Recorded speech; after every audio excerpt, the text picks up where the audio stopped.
True surrender begins when we stop fighting for control and start trusting the hand that holds our tomorrow.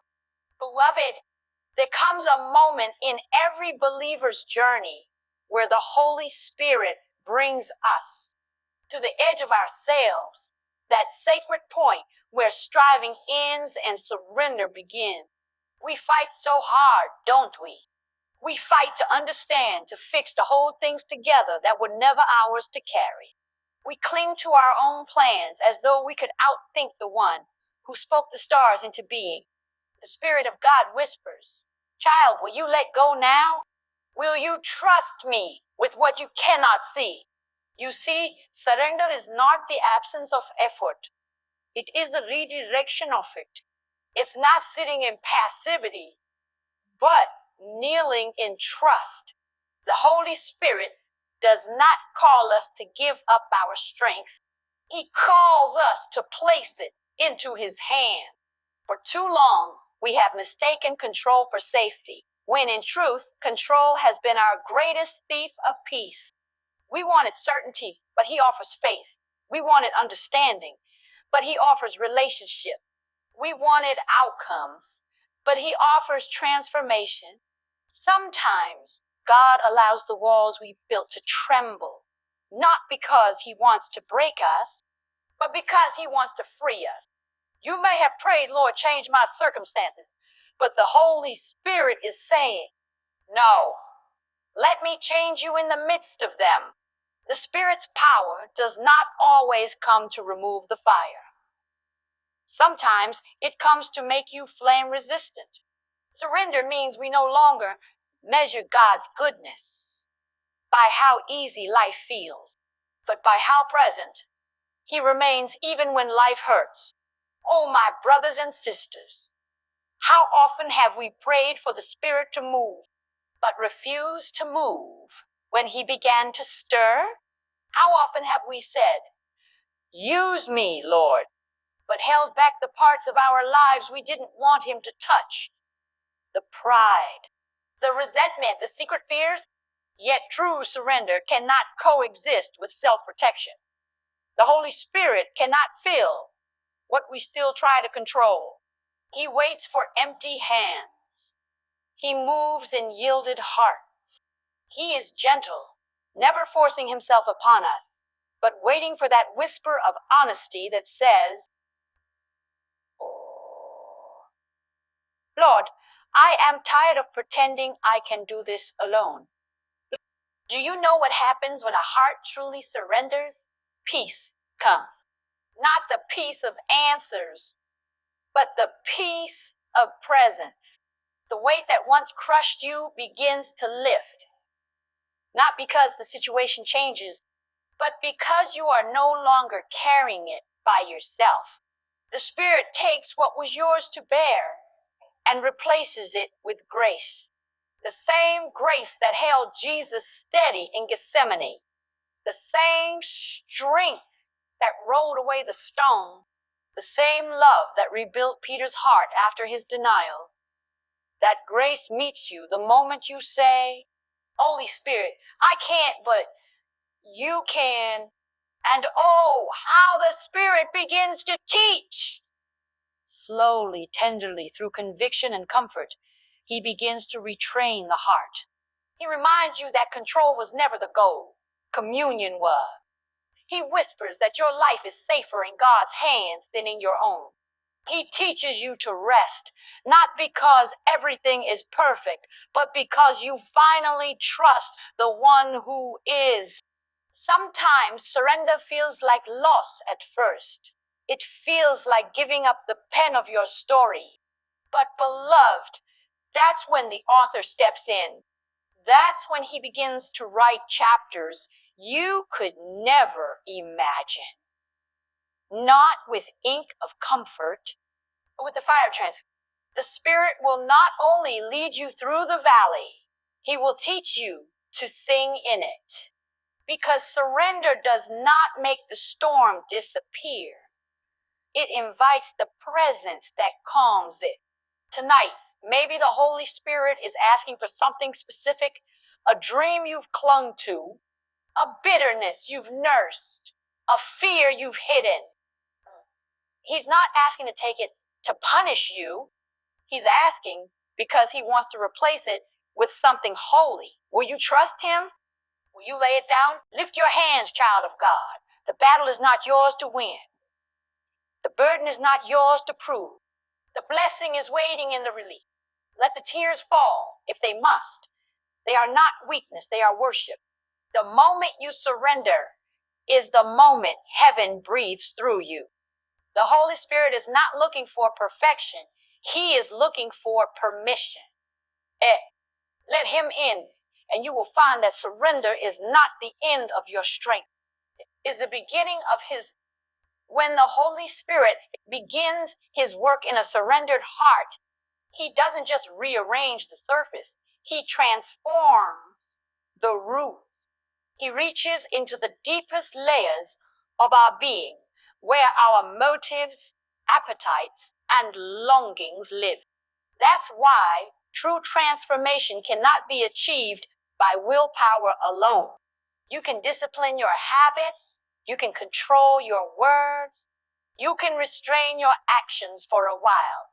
But if the heart is not renewed, the struggle will always return. The Holy Spirit doesn't want to decorate the prison of your flesh. He wants to set you free from it entirely. When you invite him in, he doesn't come to negotiate with your old nature. He comes to crucify it, not to destroy you, but to resurrect you. He begins to shift your desires until what once attracted you begins to lose its power, and what once felt distant begins to call your name. That's the miracle of the Spirit. He makes holiness beautiful. He changes what the soul hungers for. You stop chasing what drains you because you've tasted what fulfills you. Oh, beloved, that's why surrender was the doorway. Because once you let go of control, the Holy Spirit can take you deeper into the place where he reshapes your heart to beat in rhythm with God's. You'll begin to notice it. The things that used to excite you begin to feel empty. The conversations that once entertained you start to grieve you.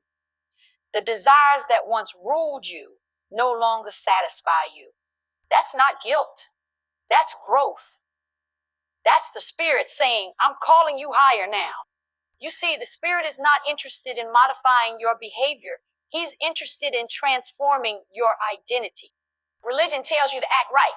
The Spirit empowers you to be right. He doesn't push you to perform. He draws you to become. It's not about forced obedience, but awakened love. Because when love takes over, obedience becomes natural. You stop asking, how far can I go before it's sin? And start asking, how close can I stay to his heart? And that's when you realize the Spirit's transformation is not about rules, it's about relationship. He doesn't just change your habits. He changes your hunger. When his fire fills you, sin begins to lose its flavor. The gossip that once felt harmless starts to sting your spirit. The bitterness that once felt justified now feels unbearable. You can't live in unforgiveness anymore. Not because you're told not to, but because peace has become your new home. That's how the Spirit works. He gives you new cravings. You find yourself yearning for quiet prayer instead of noise, for stillness instead of distraction, for purity instead of compromise. And yet, this transformation is not sudden perfection. It's a gentle, ongoing journey, the refining of a soul, learning to love differently. The Holy Spirit doesn't shame you for your struggle. He strengthens you in it. He reminds you that conviction is not condemnation, it's invitation. Every time you feel that tug in your spirit, that gentle ache of this isn't right, it's not rejection. It's the Father saying, come closer. I have more for you. And oh, how tenderly the Spirit works. He doesn't tear you down. He builds you into who you were meant to be. Slowly, faithfully. He untangles the desires that kept you bound and teaches you to breathe again. You begin to live lighter. You begin to forgive quicker. You begin to trust deeper. And one day you look back and realize you are no longer the same. The things that used to break you no longer hold the same power. The temptations that used to whisper now sound small because the Holy Spirit has rewritten your desires. That is what it means to be transformed into His presence. When what you want begins to reflect what He wants. You don't have to force righteousness. It flows. You don't have to strive for purity. It becomes your nature. You don't have to chase peace. It becomes your resting place. And that's when you understand. Transformation was never about you trying harder. It was about the Holy Spirit taking over the inner dialogue of your soul. It was about Him teaching you to want what heaven wants. And once your desires are aligned with His, the battle that once raged within you begins to quiet. Because now you are no longer fighting yourself. You are walking in step with Him. When the Holy Spirit transforms what we desire, He prepares us for the next holy revelation that life in His presence is not just about personal peace, but divine purpose. The Spirit does not merely visit the surrendered heart. He abides there. And when He abides, everything changes. You begin to live beyond yourself, beyond your limitations, beyond your fears, beyond the small story you once thought your life was. You start to realize that every breath you take is sacred because the very presence of God has chosen to dwell within you. It's a mystery too great for words that the same Spirit who hovered over the waters in creation now lives inside you. And yet, how easily we forget this truth. We move through our days as if we are still ordinary, as if we still walk alone. But beloved, when the Holy Spirit fills your life, you no longer walk as a weak vessel trying to survive. You walk as a temple carrying divine fire. You are not empty. You are inhabited. You are not lost. You are led. You are not forgotten. You are being guided by the one who knows the end from the beginning. Living in His presence means learning to move to the rhythm of His whisper. The world screams for attention, pulling you in 100 directions. But the Spirit speaks in stillness. He doesn't shout over the noise. He invites you to step away from it. The quiet moments of prayer, the simple worship when no one is watching, the tears you cry in secret. Those are the places where His presence deepens. The transformation that began in surrender and desire becomes alive in communion. You begin to walk with Him not only in church, but in your daily breath, in your decisions, in your conversation silence. And as you live in His presence, something extraordinary happens. The self begins to fade and Christ begins to shine.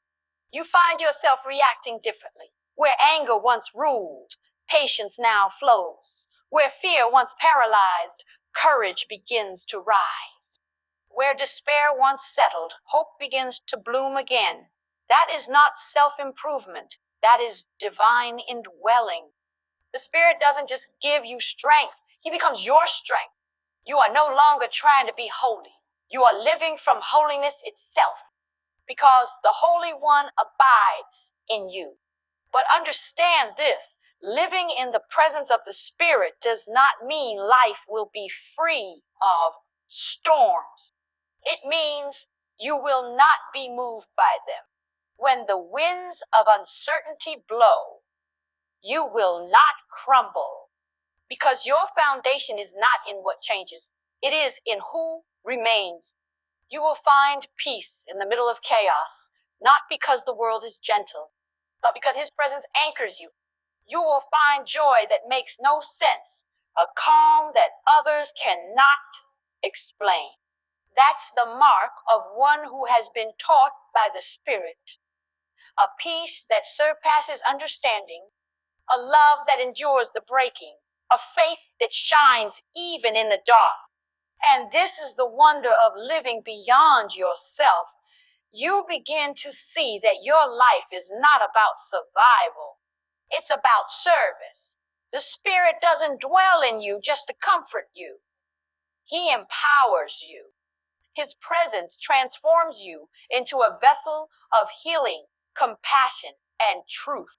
You start to carry his heart into every place you go. You speak differently, love differently, forgive differently because you no longer operate from your old nature. The Spirit breathes through your words, touches through your kindness, and reveals Jesus through your life. There will be moments when you feel weak, and yet strength will rise that you cannot explain. There will be seasons where you walk through fire, and yet you will not burn because the fire in you is greater than the fire around you. The Holy Spirit does not remove your humanity. He redeems it. He teaches you to live beyond what is possible in your own power. You become a living testimony, not of your effort, but of his indwelling glory. And that is the true transformed life.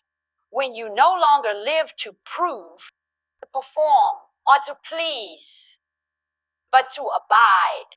The Holy Spirit takes over not as a visitor, but as the constant companion who turns your weakness into worship and your pain into purpose. Living in his presence means you have finally discovered the secret.